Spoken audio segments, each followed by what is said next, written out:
નમસ્કાર વિદ્યાર્થી મિત્રો, આજે આપણે ધોરણ 6 સામાજિક વિજ્ઞાન પાઠ 6 ભક્તિયુક્ત ધાર્મિક સમુદાયો અને વિચારકો વિશે આપણે લેક્ચર નંબર 2માં આગળ ભણીશું। આપણે ગયા લેક્ચરમાં અલગ અલગ સંતો વિશે આપણે જોયું હતું, જેવા કે અલ્વા નૈનાર, શંકરાચાર્ય, રામાનુજાચાર્ય, ગુરુ નાનક, કબીર, તુલસીદાસ, નરસિંહ મહેતા, મીરાબાઈ વિશે જોયું। હવે આપણે એનાથી આગળ આપણે જોઈશું। રાજપૂત રાજકુમારી મીરાબાઈ મહેતા રાજવીના પુત્રી હતા। તેના લગ્ન મેવાડના રાજ પરિવારમાં થયા હતા। તે નાનપણથી જ કૃષ્ણ ભક્ત હતા। મીરાબાઈ તે રાજપૂતની રાજકુમારી હતા, મેવાડની રાજવીના પુત્રી હતા। તેના લગ્ન મેવાડના રાજ પરિવારમાં થયા હતા। તે નાનપણથી જ કૃષ્ણના ભક્ત હતા। શ્રી કૃષ્ણ તે ગિરધર ગોપાલના રૂપમાં પૂજતા હતા। મીરાબાઈ એક ભક્ત કવયત્રી હતા, જેમણે ગુજરાતી અને હિન્દી ભાષામાં પદો રચ્યા હતા। તેમણે રચેલા પદ નરસિંહ અને કબીરના પદ જેમ લોકપ્રિય છે। મીરાબાઈ શ્રી કૃષ્ણને ગિરધર ગોપાલના રૂપમાં પૂજતા હતા। મીરાબાઈ એક ભક્ત કવયત્રી ગણાતા હતા, જેમણે ગુજરાતી અને હિન્દી ભાષામાં પદોની રચના કરી હતી। મીરાબાઈના રચેલા પદો નરસિંહ મહેતા અને કબીરના પદની જેમ જ લોકપ્રિય ગણાતા હતા। આવા જ એક સંત સુરદાસ હતા। તેઓ વલ્ભાચાર્યના શિષ્ય હતા। વ્રજમાં રહીને તેમણે શ્રી કૃષ્ણના પદો રચ્યા હતા। મીરાબાઈની જેમ બીજા એક સંત સુરદાસ થયા હતા। તેઓ વલ્ભાચાર્યના શિષ્ય હતા। સુરદાસે વ્રજમાં રહીને શ્રી કૃષ્ણના પદોની રચના કરી હતી। અખિલ બ્રહ્માંડમાં એક તું શ્રી હરિ, જુવે રૂપ અનંત ભાસે। આ આખું અખિલનું બ્રહ્માંડ છે, ત્યાં હે ઈશ્વર, આ અખિલના બ્રહ્માંડમાં જુદા જુદા સ્વરૂપે તને અનંત ભાવે હું પૂજા કરું છું। દેહમાં દેવ તું, તેજમાં તત્વ તું, શૂન્યમાં શબ્દ થઈ વેદ વાસે। દેહની અંદર દેવ સ્વરૂપે, તેજની અંદર તત્વ સ્વરૂપે, શૂન્યમાં શબ્દ તું, વેદ તરીકે તને તું વાસ કરે છે। મહારાષ્ટ્રમાં ભક્તિ આંદોલન ઉત્તર ભારતની બરાબર સાથે ચાલતું હતું। મહારાષ્ટ્રમાં ભક્તિ આંદોલન ઉત્તર ભારત હિમાલયની જગ્યાએ સારી રીતે ચાલતું હતું। પંઢરપુરનું વિઠોબા મંદિર તેનું મુખ્ય કેન્દ્ર હતું। જ્ઞાનેશ્વર મહારાષ્ટ્રમાં ભક્તિ આંદોલનના શ્રી ગણેશ કર્યા હતા। આ ફોટો છે તે જ્ઞાનેશ્વરનો છે। તેમણે મહારાષ્ટ્રમાં ભક્તિ આંદોલન શરૂ કર્યું હતું, એટલે કે શ્રી ગણેશ કર્યા હતા। મુજ અબળાને મોરી મીરાતબાઈ, સાંભળો ઘરેણું મોર સાચું રે। મીરાબાઈ હે પ્રભુ ગિરધર નાગર, હરિને ચરણ જાચું રે મુજ। મારી જેવી નબળાને મોરી મીરાબાઈ, સાંભળા રૂપે ઘરેણું સાચું મારું। મીરાબાઈ કહે છે કે પ્રભુ ગિરધર નાગર હરિને શરણે જાવું છે। ફક્ત 15 વર્ષની વયે તેમણે ભગવદ્ ગીતા ઉપરની ટીકા જ્ઞાનેશ્વરી લખી હતી। જ્ઞાનેશ્વરે ખાલી 15 વર્ષની ઉંમરે ભગવદ્ ગીતા ઉપરની જે ટીકા હોય તેમણે જ્ઞાનેશ્વરી લખી હતી।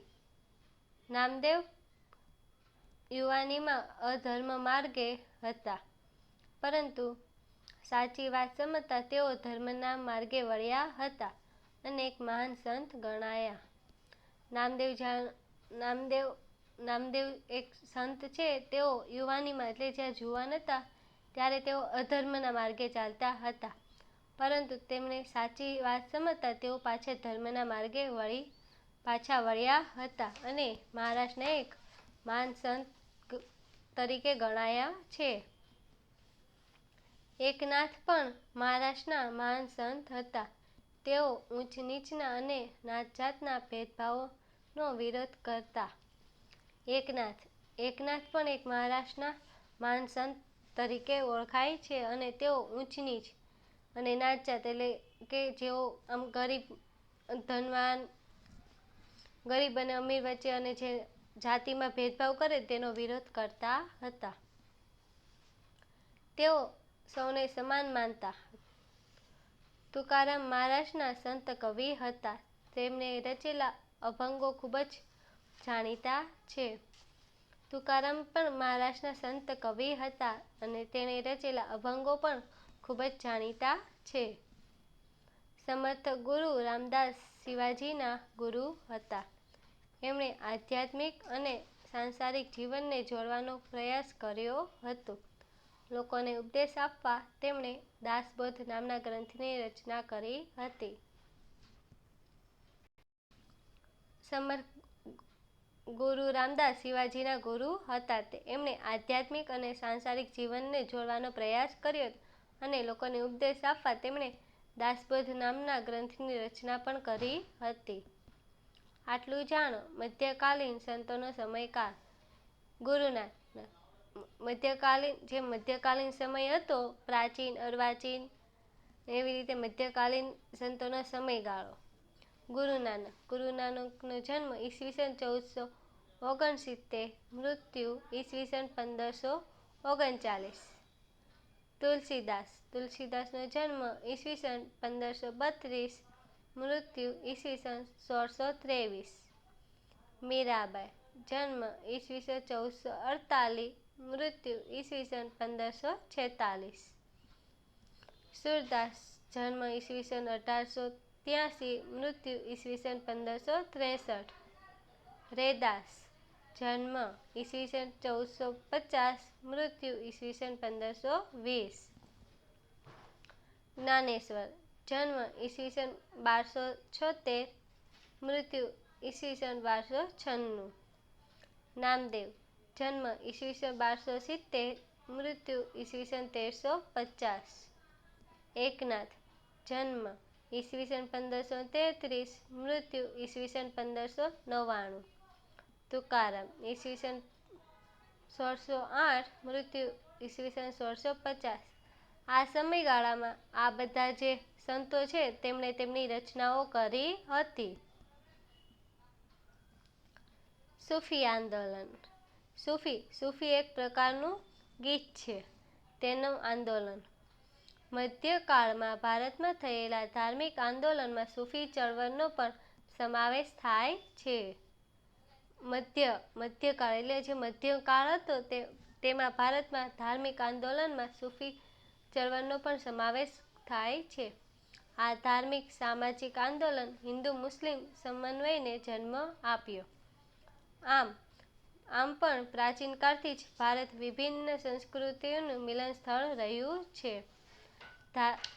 સૂફી શબ્દ ઇસ્લામના ધાર્મિક વિચારકોએ વ્યક્ત કર્યો છે. તેઓ મુખ્ય મત ઈશ્વર અને મનુષ્ય વચ્ચે પ્રેમનો સંબંધ સ્થાપિત કરવાનો છે. ભારતમાં સૂફી મત ફેલાવનાર મુખ્ય 4 પરંપરાઓ હતી. પહેલું ચિશ્તી, બીજું સુહરાવર્દી, ત્રીજું કાદરી, ચોથું નક્શબંધી. ભારતમાં ધાર્મિક અને સામાજિક હિન્દુ મુસ્લિમનો સમન્વયનો જન્મ આપ્યો હતો અને પ્રાચીન કાળથી ભારત અલગ અલગ સંસ્કૃતિઓનું મિલનનું સ્થળ બન્યું છે. અને સૂફી શબ્દ, આ જે સૂફી આંદોલન છે એનો સૂફી શબ્દ ઇસ્લામ એટલે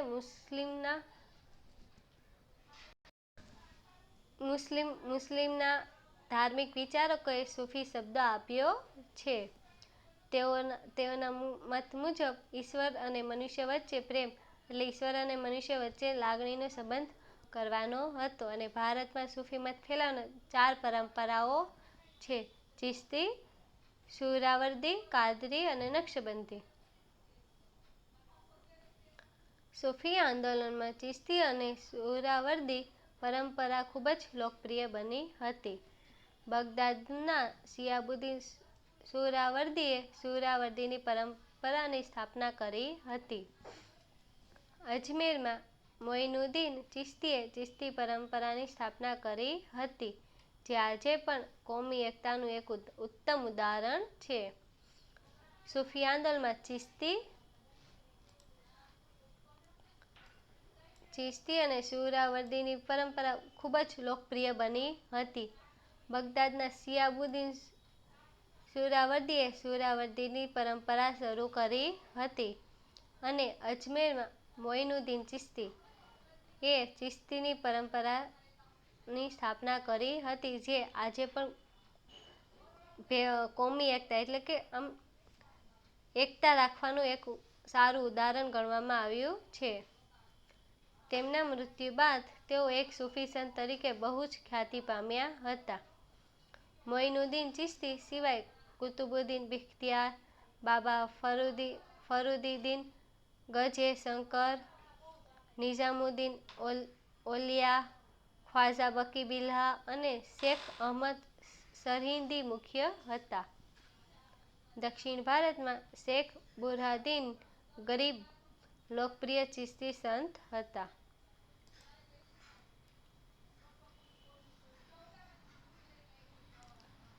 ભક્તિ અને સૂફી આંદોલનની અસરો.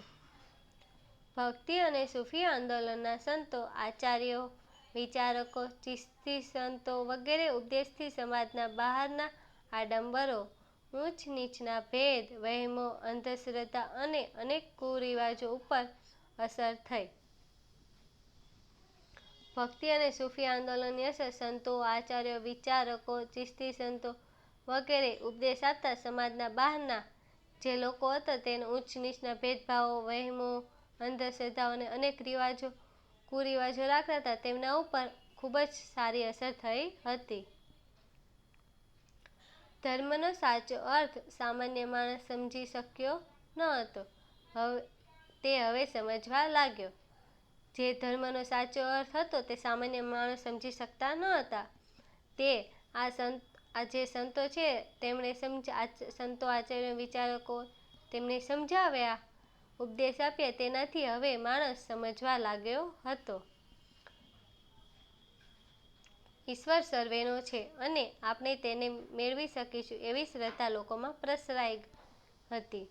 સાધુ સંતો અને ચિશ્તી સંતોના પ્રયત્નથી ધર્મ વચ્ચેના ભેદભાવ ઓછા થયા.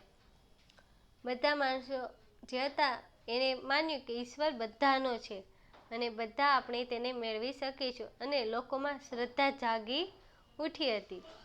સાધુ સંતો અને ચિશ્તીના સંતોના પ્રયત્નથી ધર્મમાં જે આ ધર્મ છે, આ ધર્મ એટલે કે આ શીખ ધર્મ છે, આ હિન્દુ ધર્મ, મુસ્લિમ છે, એના વચ્ચે ભેદભાવ ઓછા થયા. બધાએ માન્યું કે આપણે બધા ઈશ્વરના છીએ. કબીર જેવા સંતોના શિષ્યોમાં હિન્દુ મુસ્લિમનો સમાવેશ થયો હતો. કબીર જે સંત છે તેના સંતોમાં હિન્દુ અને મુસ્લિમ બંનેનો સમાવેશ થાય છે. આ આંદોલનની અસર ઊંચ નીચના ભેદભાવ પર પડી હતી. આ સમયે અનેક સંતો નાત જાત ભૂલીને દરેકને પોતાના શિષ્યો બનાવતા. આ જે સૂફી આંદોલન હતું તેની અસરથી લોકોમાં ઊંચ નીચના ભેદભાવ પર અસર પડી કે બધાએ એમ માન્યું કે આપણે બધા સરખા છીએ, કોઈ મોટા નથી, કોઈ નાના નથી, એવી રીતે તેની અસર પડી હતી.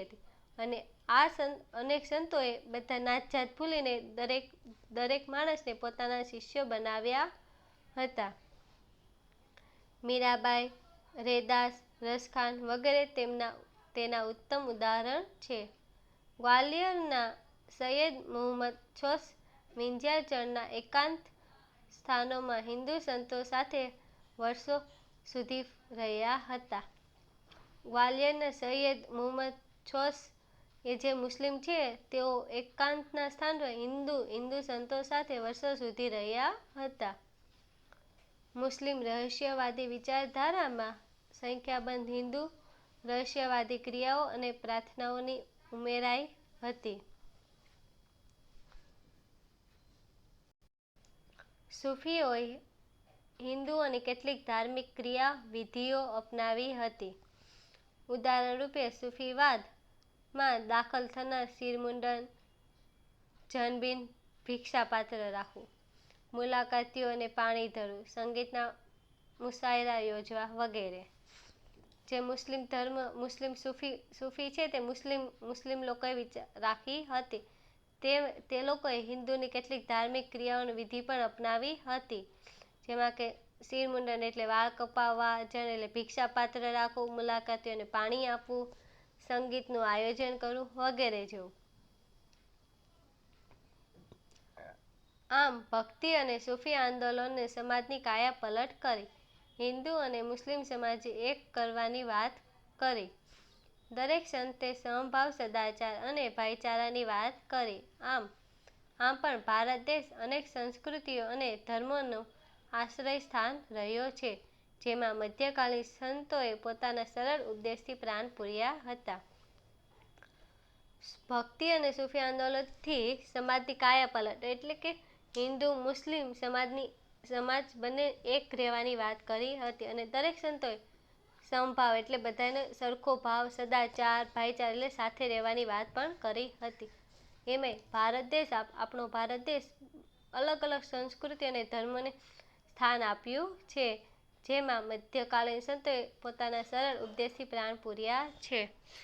આ પાઠમાં આપણને એટલું કે આપણે બધા સરખા છીએ, કોઈ મોટા નથી, કોઈ નાના નથી, કોઈ જાતિ આવી આપણે બધા સરખા જ છીએ અને આપણે કોઈનો ભેદભાવ રાખવો જોઈએ નહીં. અહીંયા આપણું છઠ્ઠું ચેપ્ટર ભક્તિ અને ધાર્મિક સમુદાય અને વિચારકો આપણું પૂરું થાય છે. Thank you.